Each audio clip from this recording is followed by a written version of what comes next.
오늘의 이야기는 중국 남북조 시대의 북제의 호태우에 대한 이야기입니다. 중국 역사에서 420년부터 589년까지의 약 170년을 남북조 시대라고 하죠. 수많은 나라가 생겼다가 멸망하다를 반복하다 훗날 고향이라는 사람이 북제라는 나라를 세우고 초대 황제인 문선제가 되었죠.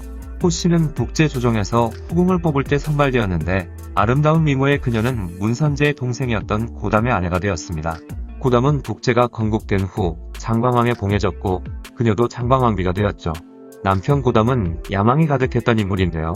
형 문선제가 죽자 아들 고운이 다음 황제가 되었습니다. 그러자 친형인 고연과 힘을 합쳐 조카인 고운을 내쫓았죠.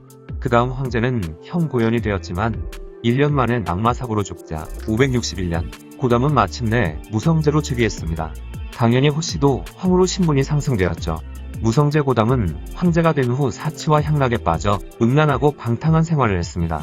무성제는 호황후 외에도 이씨, 팽씨, 왕씨, 마씨 등의 후궁을 두었고 특히 형수인 이조아를 마음에 들어 했는데 아들을 죽이겠다고 협박해 강제로 관계를 맺었죠.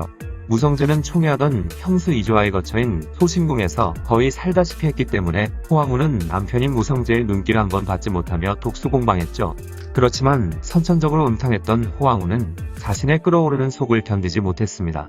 그러던 그녀의 눈에 든 건 바로 무성제가 굉장히 신뢰하던 신복 넷이 화사계였죠. 그녀는 화사계에게 은밀한 눈빛을 보내며 유혹하기 시작했습니다.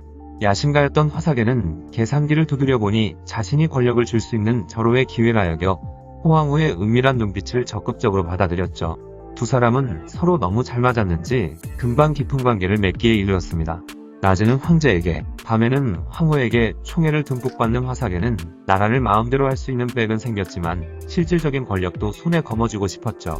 또한 호황후와도 미래가 아닌 드러내놓고 향락에 빠지고 싶었습니다. 그는 호황후와 말을 맞춰 무성제에게 태자에게 황제를 물려주고 상황으로 편안한 삶을 즐기소서 라고 건의했습니다. 음주가무와 향락에 빠져 제정신이 아니던 무성제는 아들에게 황제 자리를 물려주죠. 그리고 나서 국내에 깊숙한 곳에 들어간 후 주색에 과도하게 빠져 허우적거리다 3년 후에 사망하고 말았습니다. 그리고 태자였던 고위가 황제로 즉위하자 호황후는 황태후로 신분이 바뀌었습니다. 호태후와 화사계는 더 이상 누구의 눈치도 볼 필요가 없어지자 대놓고 음탕한 연애질을 하기 시작했는데요. 두 사람의 치정에 대해 대신들 사이에서는 극도의 불만이 터져나왔고 황제 고위에게 화사계를 처벌하도록 상소를 올렸죠.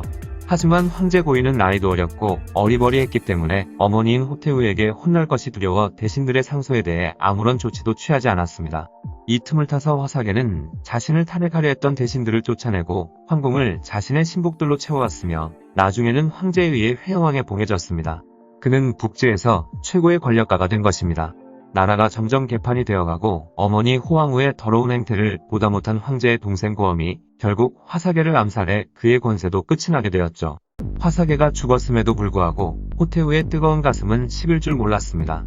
그녀는 부처에 예불 한다는 명목으로 절에 드나들었는데 곧바로 스님이던 담원과 눈이 맞아버렸습니다.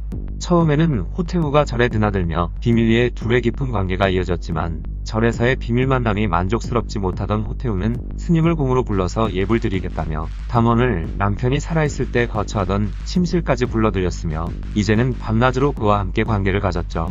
담원은 어느 순간 화사계가 누렸던 권력을 누리게 되었습니다. 심지어 담원의 별명이 해상왕이었을 정도였죠. 하루는 세상 물정 모르는 황제 고위가 문안을 드리기 위해 어머니 호태후를 찾았습니다. 그런데 호태후 곁에 용모가 뛰어난 여성 2명이 있는 걸 보고 여성들이 마음에 들었던 황제는 호태후에게 문안 인사를 드리고 나서 여성들을 자신의 침실로 불렀죠. 아리따운 두 여성과 즐기고자 했던 황제 고위는 뜻밖의 벽에 부딪힙니다. 그 여성 2명이 황제와 관계를 하지 않기 위해 죽자사자 반항했던 것이죠. 이에 제대로 열받은 황제는 강제로 여성의 옷을 벗겼는데 알고 보니 여성들은 여장을 한 남자였습니다.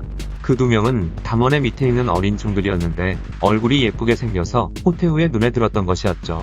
궁으로 데려가려니 남자를 들이는 것이 황제 고위가 알까봐 두려웠던 호태후는 여성으로 분장시켜 궁으로 데려온 것입니다.